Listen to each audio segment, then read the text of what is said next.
इस लेसन में हम chapter number 3 integration exercise 3.4 question number 1 का फर्स्ट पार्ट सॉल्व करेंगे और एक्सरसाइज आपने करनी है बाय पार्ट्स। ये हमारी रिक्वायरमेंट है कि हमने इंटीग्रेशन करनी है बाय पार्ट्स। इसके लिए क्वेश्चन जो है, पहले मैं आपको कुछ चीजें बता दूं जो हमने इस एक्सरसाइज में फोकस करनी होंगी, जो इस एक्सरसाइज में हमने सीखनी होंगी, ताकि आपको क्वेश्चन करने में कोई प्रॉब्लम ना हो और बहुत इजी हो जाए। देखिए, सबसे पहले है रिक्वायरमेंट ये है कि आपने इस एक्सरसाइज को करना है बाय पार्ट्स। देख, इसमें जो फंक्शन दिया गया है हमें वो है x multiply by sine x। पहले आप ये याद रखें कि हमें जो फंक्शन दिया गया होगा इस एक्सरसाइज में वो प्रोडक्ट की सूरत में होगा। देखें, x मल्टीप्लाई हो रहा है साइन ऑफ x से। साइन x और x आपस में मल्टीप्लाई हो रहे हैं। ये हमेशा ऐसे ही होगा। अगर यहाँ वेरिएबल y होगा तो यहाँ सपोज अगर cos है, cos ऑफ y होना चाहिए, प्रोडक्ट होगा। अगर किसी क्वेश्चन में हमारे पास प्रोडक्ट मौजूद नहीं होगा, सपोज साइन एक्स लिखा है, टेन लिखा होगा, कॉस एक्स लिखा होगा, तो हम वहां 1 लगाएंगे। जैसे यहाँ x लगा हुआ है, x से मल्टीप्लाई हो रहा है, तो हम उसको फॉर्मूले में कन्वर्ट करने के लिए यहाँ 1 खुद लिखेंगे ताकि वो फंक्शन प्रोडक्ट बन जाए। और किसी चीज को भी हम 1 से मल्टीप्लाई करते हैं तो उस पर कोई अफेक्ट नहीं होता, वो सेम ही रहेगा। तो एक ये पॉइंट आपने सीखा इसमें कि बाय पार्ट्स में क्या होगा, जो भी आपको फंक्शन दिया गया होगा वो प्रोडक्ट की सूरत में है, और अगर प्रोडक्ट नहीं होगा तो हम वहां 1 लिखेंगे। ऐसे कुछ क्वेश्चन आएंगे और मैं आपको बताऊंगी। सेकेंड, इसकी क्या रिक्वायरमेंट है कि ये जो वेरिएबल दिए गए हैं, जैसे ये x है, ये साइन ऑफ x है, dx है, ये सेम होंगे। ये नहीं होगा कि यहाँ x है, यहाँ थीटा हो जाएगा या y हो जाएगा। अगर यहाँ थीटा है तो ये sine of theta d theta होगा। अगर यहाँ सपोज हमने टी ले लेते हैं या हम y ले लेंगे, y होगा तो यहाँ पे भी sine of y d y होगा। तो ये सेकंड इसका पॉइंट है कि यहाँ पे वेरिएबल सेम होंगे।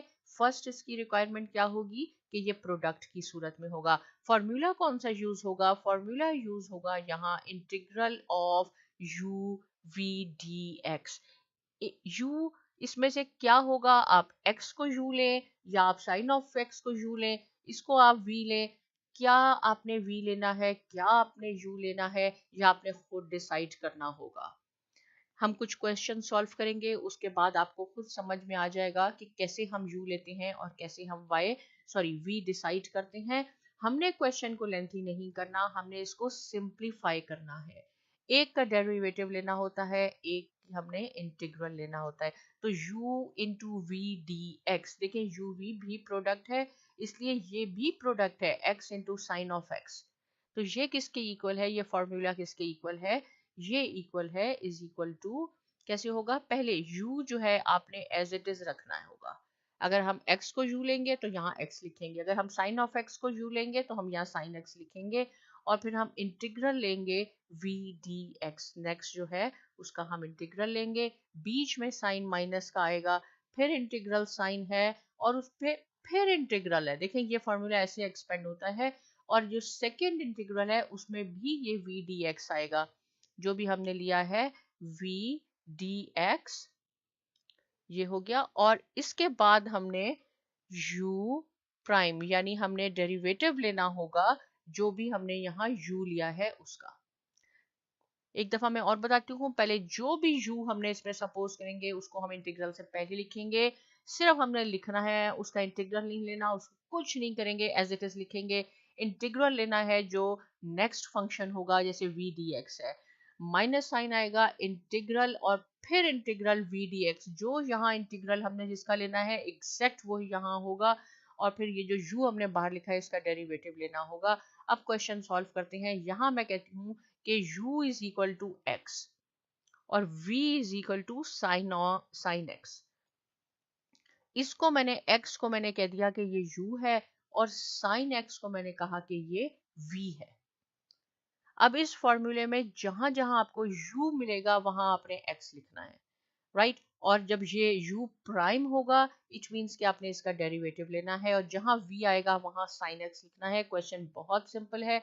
यहाँ मैंने u को x लिया, मैंने साइन x क्यों नहीं लिया, राइट। v को मैंने sin x लिया, इसको v is equal to x क्यों नहीं लिया, ये जब हम क्वेश्चन सॉल्व करेंगे तो मैं आपको साथ के साथ बताती जाऊंगी, राइट। ओके, शुरू करते हैं। Is equal to, instead of this u हमने क्या लिखना है, x लिखना है, v dx, राइट। तो v की क्या है, v इज इक्वल टू आपने लिखना है यहाँ पे sin x dx minus integral, ये वाला इंटीग्रल हो गया, फिर इंटीग्रल है v dx, तो एग्जैक्ट आपने ये सेम चीज यहाँ पे भी लिखनी है। और फिर आपने क्या करना है इसके बाद, d बाय डी एक्स, किसका आपने लेना है, u क्या है हमारे पास, x, तो आपने x का डेरिवेटिव लेना है, मल्टीप्लाई बाय डी एक्स। देखिए x और साइन का क्या होता है इंटीग्रल, साइन का इंटीग्रल हो गया माइनस कॉस x, फिर ये माइनस है और ये इंटीग्रल है, देखिए पहले ये इंटीग्रल है, फर्स्ट आपने इस इंटीग्रल को सॉल्व करना है, तो इस इंटीग्रल का जो ये साइन x का होगा, जो यहाँ वाले का होगा इंटीग्रल, वो ही ये वह है, क्योंकि एग्जैक्ट सेम है साइन ऑफ x, तो ये भी हो जाएगा माइनस कॉस x।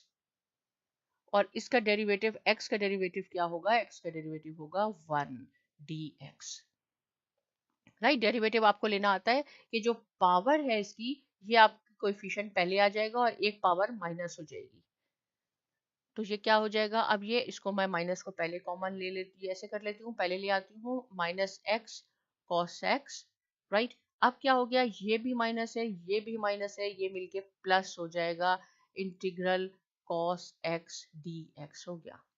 अब यहाँ हमने क्या करना है, माइनस कॉस ऑफ एक्स, और कॉस एक्स का इंटीग्रल क्या होता है, कॉस एक्स का इंटीग्रल है साइन एक्स प्लस सी, ये आपका आंसर हो गया। देखिए 4 स्टेप्स में ही आपका आंसर आ गया।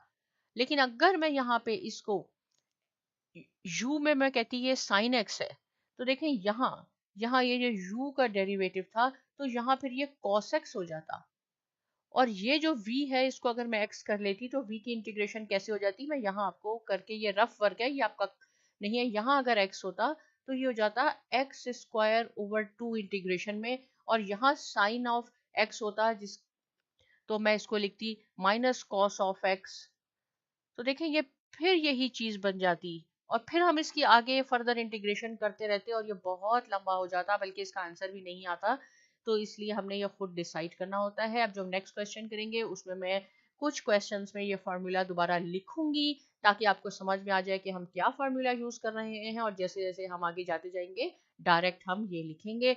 आई होप कि आपको ये क्वेश्चन अच्छी तरह समझ में आ गया है, लेकिन अब भी कोई प्रॉब्लम है, कोई ऐसा पॉइंट जो आपको क्लियर नहीं हुआ, विदाउट एनी हेजिटेशन आप मुझसे पूछ सकते हैं, ताकि नेक्स्ट क्वेश्चन जब हम सॉल्व करें तो आपको कोई प्रॉब्लम ना हो। साइमा एकेडमी को जरूर सब्सक्राइब कीजिए और बहुत शुक्रिया।